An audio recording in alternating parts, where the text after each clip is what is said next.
கோவம்ன்றது எல்லாருமே காமன் ஆயிடுச்சு. இப்போ இந்தியாவில் ஒரு சர்வே எடுத்திருக்காங்க. 100ல் 21% ஒர்க் பண்ணுற இடத்துல ரொம்ப கோவமாகவும் ஒரு கோவமாக தான் வேலை செய்கிறாங்க. ஒரு ஆங்க்ரி மூட்லேயே வேலை செய்கிறாங்க. அந்த ஒர்க் ப்ரெஷர்னாலே என்னன்னு தெரியல. ஒர்க் ப்ரெஷர்னாலே ஏதோ ஒரு விதத்தினால அவங்களோட ப்ரெஷர்னால் ஒரு ஆங்க்ரி மூட்லேயே இருக்காங்க. நிறையா பேர் வீட்டில்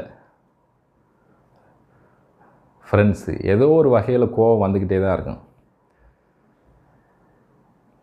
கோவம்ன்றது ப்ரெஷரு உடம்புக்கு கெட்டது தாங்க.